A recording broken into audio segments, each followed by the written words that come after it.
ये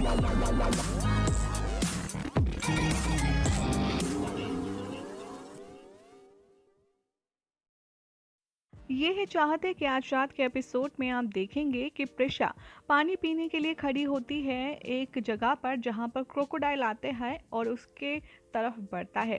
रुद्राक्ष यहाँ पर कहेगा कि ये जंगल है, यहाँ कुछ भी सेफ नहीं है, प्लीज तुम जल्दी से पानी पियो और बाहर आ जाओ।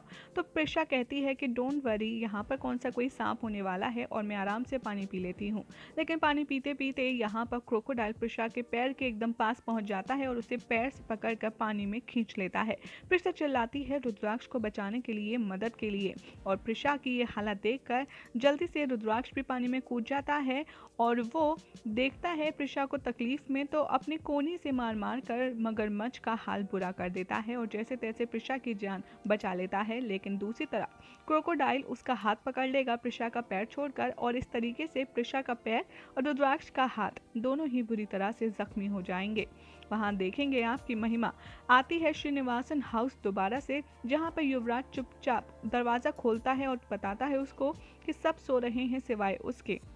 लेकिन वो बहुत ज़्यादा शॉक्ड हो जाता है क्योंकि महिमा के हाथ में क्लोरोफॉर्म होता है और वो कहता है कि ये तुम रुद्राक्ष के ऊपर यूज़ करोगी तो ठीक है, लेकिन ये बच्चों के लिए बहुत ज़्यादा खतरनाक हो सकता है। यहाँ पर महिमा कहती है डोंट वरी, सारांश इससे मरेगा नहीं और वैसे भी अगर वो बीच में ही उठ गया तो वो चीखेगा चिल्लाएगा, इसीलिए ये बहुत ज़रूरी है कि यहाँ पर उसके साथ क्लोरोफॉर्म यूज़ की जाए। दूसरी तरफ आप देखेंगे कि प्रिशा अपने आप को ब्लेम कर रही होती है और रुद्राक्ष से माफ़ी भी मांग रही होती है और कहती है कि I am really very sorry, सब कुछ मेरी वजह से हुआ है, ना मैं पानी पीने जाती, तुम्हारी बात सुनती और ना ये सब कुछ होता। यहाँ पर कहता है रुद्राक्ष कि नहीं नहीं, ये उसकी गलती नहीं है, ये बस ऐसा ही है कि हमें कोई आइडिया नहीं था कि इस पानी में क्रोकोडाइल होता है।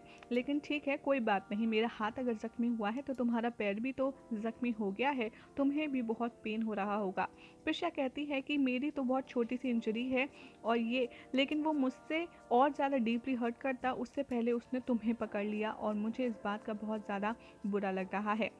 तभी आप देखेंगे कि प्रिशा देखेगी रुद्राक्ष के हाथ से बहुत ज़्यादा खून निकल रहा होता है और प्रिशा अपने कपड़ों से एक पीस फाड़ कर उसके हाथ पर लपेट देती है और कहती है कि हमें जल्द से जल्द हॉस्पिटल पहुंचना होगा।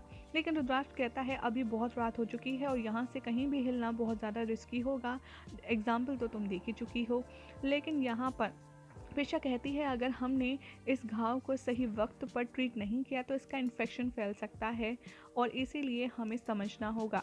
रुद्राक्ष कहता है प्रिशा प्लीज़ तो मुझे समझो, हमें यहीं रुक कर सुबह तक का वेट करना होगा, अदरवाइज हमारे साथ कुछ और बड़ा हादसा भी हो सकता है। प्रिशा फाइनली रुद्राक्ष की बात मान जाती है और ये दोनों वेट करते हैं और यहाँ पर बैकग्राउंड में अगर तुम साथ हो आपको सॉन्ग भी सुनने के लिए मिलेगा, जहाँ पर एक दूसरे के देखते देखते रुद्राक्ष गहरी नींद में चला जाता है और उसके ऊपर गिर जाता है।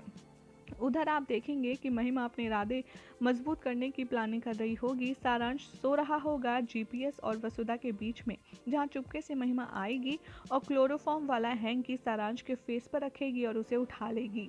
युवराज कहेगा कि इस तरीके से एक्ट करना होगा मुझे सुबह कि जैसे मुझे वाकई में कुछ नहीं पता और मैंने कुछ देखा नहीं।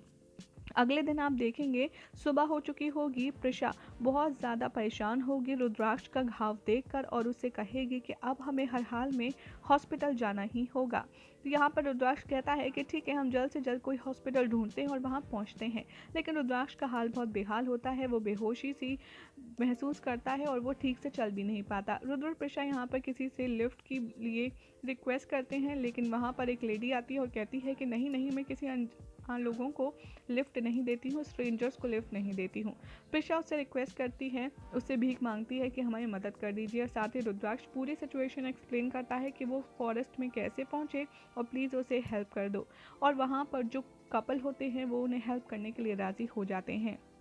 तभी अगली सुबह उठकर वसुधा देखेगी कि सारांश कहीं गुम है, उसे मिल नहीं रहा है। वो पूरे घर में इधर उधर देखेगी, युवराज और गोपाल को उठाएगी और कहेगी कि तुमने सारांश को कहीं देखा है। युवराज उठते ही कहता है कि मैंने सपना देखा कि किडनैपर्स ने सारांश को किडनैप कर दिया है और ये मैं प्रिशा को बता रहा हूँ। वसुधा कहती है कि सारांश कहाँ है। युवराज कहता है मुझे क्या पता, मैं तो आप लोगों के साथ ही सो रहा था, आप मुझसे क्यों पूछ रही हैं। वसुधा कहती है कि मैंने पूरे घर में ढूंढ लिया लेकिन वो कहीं नहीं मिल रहा है। युवराज कहता है कहीं ऐसा तो नहीं है सच में उसे किसी ने किडनैप कर लिया हो।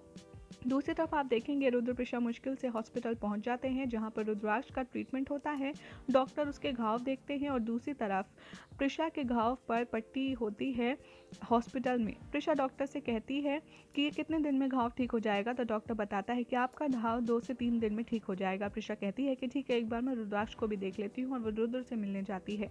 वो उससे पूछती है कि तुम कैसा फील कर रहे हो। रुद्र कहता है कि चलो अच्छा हुआ तुम यहाँ आ गई, यहाँ इतने टाइम से सब जगह डॉक्टर नर्स देख देख कर मैं परेशान हो गया हूँ। प्रिशा कहती है मैं भी डॉक्टर ही हूँ। रुद्र कहता है कि देखो ना, मुझे बहुत दर्द हो रहा है। प्रिशा कहती है नाटक मत करो, तुम्हें जनरल एनेस्थीसिया दिया गया है, उससे दर्द नहीं होता, मुझे अच्छे से पता है।